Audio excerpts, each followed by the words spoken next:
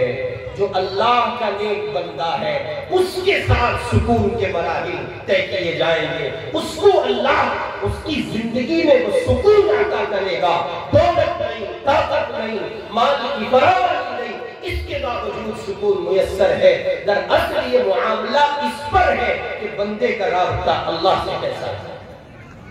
اور اگر رات کی تاریکیوں میں گوگل کی دنیا، فیس بک کی دنیا، ٹویٹر کی، واٹس ایپ کی دنیا ہے جی، اور وہ ابھی چلا تھا کچھ دن پہلے بند ہو گیا، ٹک ٹاک کی دنیا، اس پہ ساری دنیا اس کی دھن پہ رقص کرتی ہوئی، ڈانس کرتی ہوئی دکھائی دے رہی تھی۔ کیا پڑھے لکھے اور جان پڑھ، کیا شرفا اور کیا غیر شرفا، کیا سمجھدار اور کیا غیر سمجھدار، ہر آدمی ٹک ٹاک کا دیوانہ۔ جو شریف لوگ تھے وہ شرافت کے حوالے سے، اور جو شریر لوگ تھے وہ شرارت کے حوالے سے ٹک ٹاک کی زینت بنے ہوئے تھے، اور ان کا دن رات کا مشغلہ یہی تھا کہ انہوں نے سوشل میڈیا کی دنیا میں اپنے آپ کو اتنا ایکٹیو کیا، اتنا فعال کیا کہ ان کو اس بات کی پرواہ نہ ہو سکی کہ شریعت ان کے ہاتھ سے چھوٹتی چلی جاتی ہے، نظام مصطفیٰ کو وہ ٹھکراتے چلے جاتے ہیں، لاشعوری طور پر محمد رسول اللہ کے دین سے وہ بغاوت کر رہے ہیں، لاشعوری طور پر حضور پاک صلی اللہ علیہ وسلم سے وہ بغاوت کر رہے ہیں، اللہ کے نظام سے وہ ٹکرا رہے ہیں، اور انہوں نے سوشل میڈیا کی دیوانگی میں اپنے آپ کو دیوانہ بنا کر اور سوشل میڈیا کی دیوانگی سے پورے طور پر سرشار رہتے ہوئے زندگی گزارنا شروع کیا، اور رات وہ اپنی دنیا میں مگن رہے، بستر میں لیتے رہے، اور گناہوں کی دنیا کو انہوں نے آباد رکھا، اور انہوں نے موویز دیکھی، گانے سنے، اور انہوں نے طرح طرح کے لہو و لعب کو اختیار کیا۔ اللہ رب العزت والجلال نے یہ طے کر دیا ان کی زندگیوں سے سکون اٹھا لیا جائے۔ چنانچہ گناہ کرنے والے آپ ہوں یا میں یا اللہ کا کوئی بندہ، جب اس کے ذہن میں دماغ میں یہ بات چلتی ہے کہ میں گناہ کر رہا ہوں اور مجھے دیکھنے والا کوئی نہیں ہے، تو قرآن مجید میں اللہ تعالیٰ یہ بات کہتے ہیں، بہت اچھے سے سمجھ لینی چاہیے یہ بات، ان ربک لبالمرصاد۔ آپ جب زمین پر کسی حصے میں ایسی کوئی ایکٹیویٹی، ایسا کوئی پہلے پر انجام دیتے ہیں یا ایسا کوئی نیک کام انجام دیتے ہیں، غرض یہ کہ آپ کی کسی طرح کی کوئی ایکٹیویٹی ہو اور کسی طرح کا کوئی عمل ہو، اس کائنات کے انسانی کے تمام تر افراد سے چھپ سکتا ہے، وہ زمین کے تمام تر سی سی ٹی وی کیمروں سے چھپایا جا سکتا ہے، وہ دنیا کی ہر طاقت سے آپ چھپا سکتے ہیں، لیکن خوب سمجھ لیں یہ بات، اللہ کی نظروں سے نہیں چھپایا جا سکتا۔ بے شک تیرا رب تیری گھات میں لگا ہوا ہے، جی ہاں، رات کی تاریکی میں بستر میں لیٹ کے، سردی کے موسم میں رضائی اوڑھ کر جو گناہ کے کام انجام دیے گئے، سوشل میڈیا پر جو رنگا ناچ ہمارے جوانوں نے اور ہمارے مسلمان بچوں اور بچیوں نے جو ناچا ہے اور جس کے نتیجے میں تباہی وجود میں آئی ہے، بہت اچھے سے یہ بات سمجھ لیجئے، وہ ساری کائنات سے چھپے تھے، وہ گھر کے ہر پرد سے چھپے تھے، لیکن وہ اللہ کی نظر سے نہیں چھپے تھے۔ اللہ ان کو دیکھ رہا ہے۔ ان ربک لبالمرصاد۔ یہ جو مٹک مٹک کے ہمارے نوجوان چلتے ہیں، بوڈیاں پھلائی اور سپلیمنٹ کے 2-4 ڈبے کھائے اور جم جانا شروع کیا اور 2-4 گلاس دودھ کا پھالتو پی لیا، اور وہ اب اپنی باڈی کو اٹھائے پھرتے ہیں، آئینے کے سامنے کئی بار پہنچتے ہیں، کبھی دائیں دیکھتے ہیں کبھی بائیں، اور ان کا نظریہ یہ ہے کہ وہ آنکھوں سے جس خیانت کو انجام دے رہے ہیں، ان کا نظریہ یہ ہے کہ وہ جس بہن کو، بیٹی کو، بہو کو، وہ جب کسی کی بہن بہو بیٹی کو دیکھ رہے ہیں، ان کے اس عمل کو کوئی نہیں دیکھتا ہے۔ اللہ قرآن میں کہتے ہیں یعلم خائنۃ الاعین، یہ تمہاری آنکھوں کی چوریوں سے ہم بہت اچھے سے واقف ہیں۔ یہ ہمارے آوارہ، بیوقوف، پاگل، سانڈ قسم کے نوجوان جو محلے کے چوراہوں پر، گلیوں کے نکڑ پر اور کھیتوں میں کھڑے ہو کر اور بہت تیز آواز کے ساتھ اپنے موبائل فون پر گانے سنتے ہیں اور رقاصاؤں کے رقص پر سر جھومتے ہیں اور میوزک سے اپنی دنیا کو پورے طور پر سجائے ہوئے ہیں، وہ بہت اچھے سے سمجھیں یہ بات، کوئی نہیں دیکھتا، ان کا رب ان کی ہاتھ میں لگا ہوا ہے، وہ باپ سے بچ سکتے ہیں، ماں سے بچ سکتے ہیں، بھائی سے بچ سکتے ہیں، وہ اپنے گھر کے ہر فرد سے بچ سکتے ہیں، وہ اگر نہیں بچ سکتے تو اللہ کی نظر سے نہیں بچ سکتے، اور جب اللہ سے نہیں بچ سکتے اور غلطی ہوگی تو بھائی کھٹے والوں سوٹا بجے، اور یہ جو کچھ چل رہا ہے نا، جو کچھ ہے، اس کے پیچھے کچھ اور نہیں سوائے سوٹے کے، اور اس سوٹے کا نتیجہ میں نے ابھی عرض کیا، یہ اعمال بد ہے اور کچھ نہیں۔ ان کو آج آپ اور میں اپنی زندگی سے ختم کریں، آج میں اور آپ یہ عہد کریں، عزم کریں، تحیہ کریں، ارادہ کریں کہ چن کر ایک گناہ کا خاتمہ اپنی زندگی سے کریں گے۔ آج آپ توبہ کرتے ہیں اور ابھی چند ساعتوں کے بعد سے آپ دیکھیں گے، یوں آپ نے توبہ کے کلمات کو پڑھا، یوں آپ تائب ہوئے، یوں آپ نے توبہ کی، یوں آپ اللہ کے حضور کہہ گئے، مولا اب تک جو ہوا غلط ہوا، رب جو اب تک کیا غلط کیا، اب میں معافی چاہتا ہوں، اب میں حضور لوٹتا ہوں، اب میں شرمندہ ہو کر واپس آ رہا ہوں۔ یوں آپ نے توبہ کی، یوں اللہ نے آپ کے دل کی دنیا پر سکون ڈالنا شروع کر دیا۔ یوں آپ نے توبہ کی اور یوں آپ کے قلب کی دنیا میں وہ سکون کی پھواریں اور وہ سکون کا نظام جو اللہ کی طرف سے صالحین بندوں کے لیے اس زمین پر طے کیا جاتا ہے، وہ آپ کے حق میں اور آپ کے حصے میں آتا ہے۔ اس واسطے میرے بھائی، گناہوں کا خاتمہ کیجئے، نیکیوں کی ڈگر پر چلنے کی کوشش کیجئے، بالخصوص یہ نوجوان دوست، احباب، بچے اور بچیاں